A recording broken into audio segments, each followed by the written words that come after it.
planets, perhaps for a voice to remind her she wasn't solitary in this starry solitude. She seeks his thoughts on life out there. He responds with a sense of certainty, suggesting the possibility of parallel planets populated with sentient souls, a race rational and link-footed, capable of cognition and change. She consents, convinced it's conceivable, then queries if he ever considers what life would be like if they were born elsewhere to different parents. Would it be distinct? And if so, would it be superior? He lacks the lore, insufficient insight to answer adequately, but he senses he will store it for later, as it was the first fragment of her fear, threatening to swallow her whole. He comprehends some of her sorrow, aware of the wounds within her. Their friendship formed a few months past, yet they converse on myriad matters,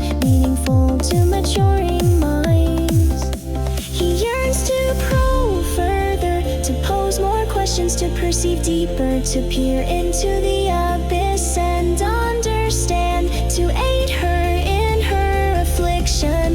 Yet he is cautious, concerned it could cause her to plunge into it all.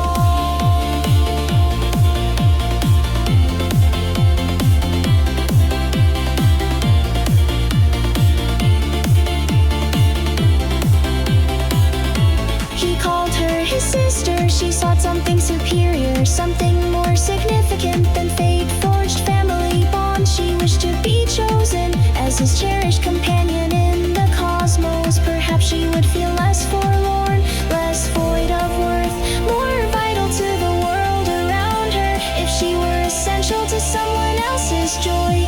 Her home held no haven, no sanctuary at school. The sole space she felt remotely human was among the binary codes communicated by connected computers, striving for synergy in optical streams, a fabricated fantasy where affection could flourish like foliage, only to be pruned by prudence when only one craves the contact of the other.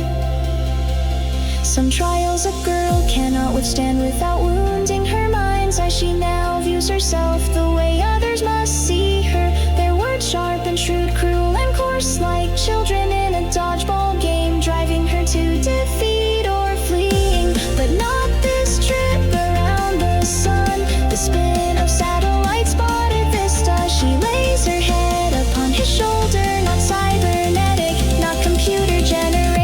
Regardless of his feelings towards her, he welcomes this fleeting touch. They have grown since then. He has come to grasp the gravity of her words, and the gentle stirrings of his teenage heart have blossomed into a lion's roar. He yearns to explore every facet of her being, from the mind to the marrow, feeling the warmth from her lap, where he wept the other night as he shared his secret sorrows, watching the swirl of her cloud. A handful of hours after his flight touched tarmac, for everyone encounters their moment of realization.